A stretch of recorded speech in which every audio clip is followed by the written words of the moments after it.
Here's what nobody tells you about success. It's not built on 1,000 ideas. It's built on one. One vision held so tightly, pursued so relentlessly, that everything else becomes noise. Most people fail because they're chasing everything. They want to be rich and famous and influential and liked and respected and comfortable, all at once. So they scatter their energy across a dozen directions and wonder why nothing moves.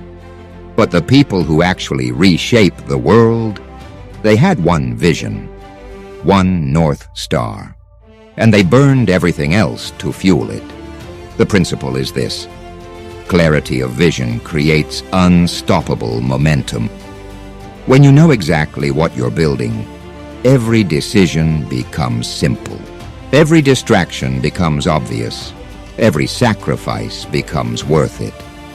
But when your vision is blurry, when you're trying to serve 10 masters, you end up serving none. You become paralyzed by options, diluted by compromise, and forgotten by history. Let me show you what this looks like in practice. Take Alexander the Great. From the moment he took the throne at 20 years old, he had one vision: conquer the Persian Empire and spread Hellenistic civilization to the ends of the earth. Not just win a few battles, not just expand Macedon's borders, conquer the world. That vision was so clear, so all-consuming, that every decision he made for the next 13 years served it. He didn't get distracted building monuments in Greece. He didn't settle down to enjoy his father's kingdom. He marched east and never stopped until his men physically refused to go further. That singular vision gave him power. When his generals questioned crossing into Asia, the vision answered. When his troops were exhausted after years of campaigning, the vision pushed them forward. When he faced impossible sieges like Tyre, the vision wouldn't let him retreat. He built a causeway across the ocean because turning back wasn't part of the vision. That's what a single, clear vision does. It eliminates the possibility of quitting. Now contrast that with the later Roman Republic. By the time of the civil wars, Rome had lost its vision. Different factions wanted different things. Some wanted democracy, some wanted dictatorship, some wanted empire, some wanted return to the old ways.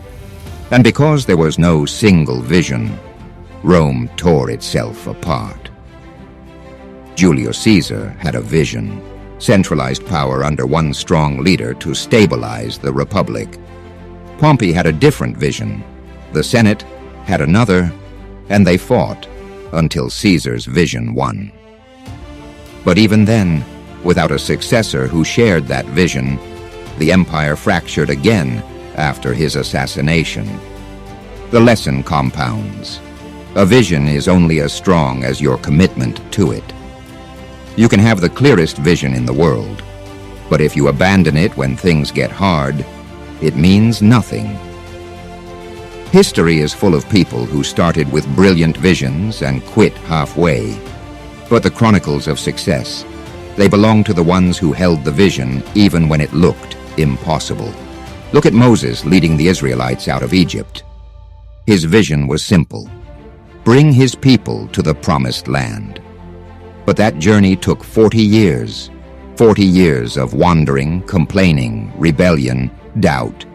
His own people turned on him multiple times. They built a golden calf while he was receiving the 10 Commandments. They wanted to go back to slavery in Egypt because freedom was too hard. But Moses never abandoned the vision. He held it through every crisis, every setback, every moment of doubt. And because he stayed committed, he led an entire nation from slavery to the edge of the promised land. Here's the next principle. Your vision must be bigger than you. Because if it's just about personal gain, you'll quit the moment it stops feeling good. But if it's about something beyond yourself, you'll endure anything to see it through. That's the difference between ambition and vision. Ambition serves the self. Vision serves something greater. Consider Genghis Khan. His vision wasn't just to raid and pillage like other nomadic tribes. It was to unite the Mongol tribes under one banner and create an empire that connected East and West. That vision was bigger than revenge, bigger than wealth, bigger than personal glory. And because of that, he endured unimaginable hardship, betrayal by allies, the death of loved ones, defeats that would have broken lesser men. But the vision held him together, and by the time he died, he'd created the largest contiguous land empire in history, or take Emperor Augustus of Rome. After Julius Caesar's assassination, Rome was chaos. Multiple factions, constant war, no stability. Augustus had a vision. Pax Romana, peace through strength. He didn't want endless civil war. He wanted to transform Rome from a republic tearing itself apart into an empire that could last centuries. And he spent decades executing that vision.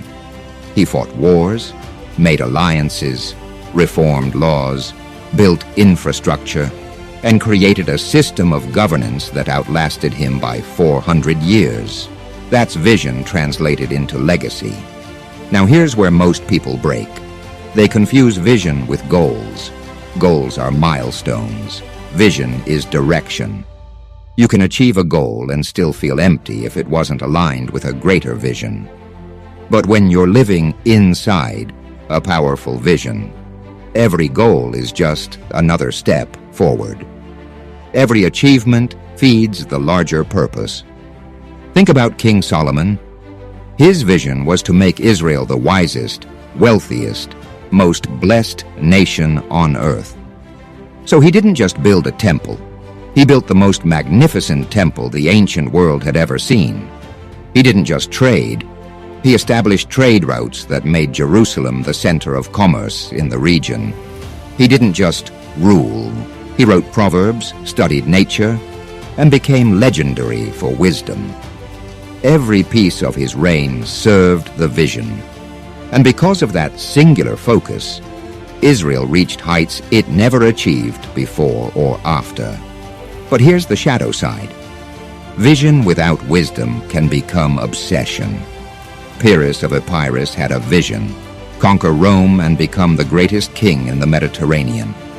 He won battles, but at such great cost that we now call empty victories Pyrrhic victories. His vision consumed him, drained his resources, and left him weakened. Eventually, he died in a street fight in Argos, killed by a roof tile thrown by an old woman. That's what happens when vision lacks sustainable strategy. So here's the framework. Define your vision, test it against reality, then commit everything to it. If your vision can't survive contact with the real world, it's a fantasy. But if it can, if it's grounded in truth and driven by something bigger than ego, then it becomes the organizing principle of your entire life. By the end of this video, you should be asking yourself one question. What is my single vision? Not your 5-year plan, not your bucket list, your one non-negotiable North Star vision that everything else serves. Because until you answer that, you're just wandering. And wanderers don't build empires. They don't change history. They don't leave chronicles worth remembering. If you want the next breakdown on execution and the discipline required to sustain vision, make sure you subscribe so you don't miss it. The final truth. Success chronicles aren't written about people who did many things well. They're written about people who did one thing so completely, so powerfully, that the world had no choice but to remember. That's the power of a single vision. It focuses everything. It clarifies everything. It justifies everything. So stop chasing 10 things. Find your one. And burn everything else to make it real. Drop a comment below. What's your single vision? Let's see who has the clarity to answer.